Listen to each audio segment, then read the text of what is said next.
Seeing a seedling grow just never gets old, and it feels like good, dignified work. Hannah Rossler doesn't have a background in farming, but this is now her passion.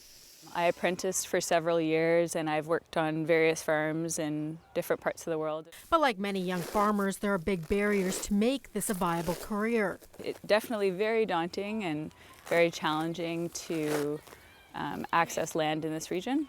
Along with cultivating the land, putting in irrigation and infrastructure, let alone buying land that can cost $100,000 to $200,000 per acre. Those initial costs are what is usually the biggest barrier for every new farmer starting out. We know that in the next decade, over half of our farmers are going to be retiring, and so we need to get new people into farming. The problem is the biggest barrier is the price of farmland. So many farmers lease their land, but once again there is a barrier. Most landowners don't want to lease for more than 3 years. That would really limit the farmer from their interest in investing in greenhouses, irrigation, fencing, and all of the infrastructure that really make a farm successful. So how do we make it affordable and attractive for a farmer to produce food? I think a farmland trust could go a long way to ensuring that the holdings we've got, the farmland properties we've got in the capital region are not just protected, but are put into productive use and are producing food for local consumers. Saanich has brought forward a motion to develop a farmlands trust. It's not a taxpayer-funded trust. In most cases, it's really driven by donations, leveraging grants, and working with other organizations to pool resources and secure the properties.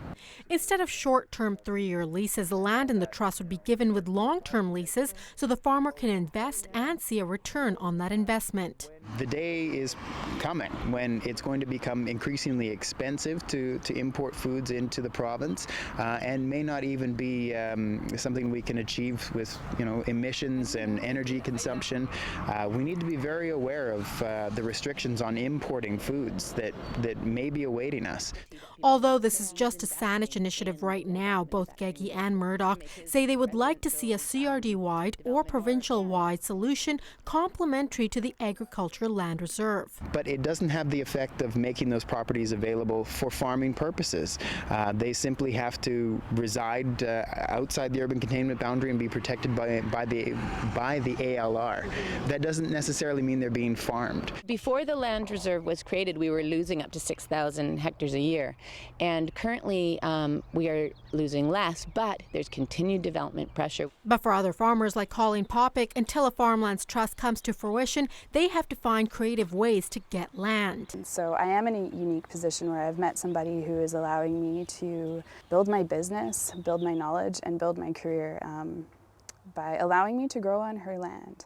She says both benefit from the agreement. And for her and others, it's about finding creative ways to make sure local food production is possible. Well, I feel in a local perspective and a global perspective, farming is essential to the cycle of life, to the economy, and I feel like it is undervalued. If you put something in your mouth, a farmer grew it. In Saanich, I'm Sucheta Singh.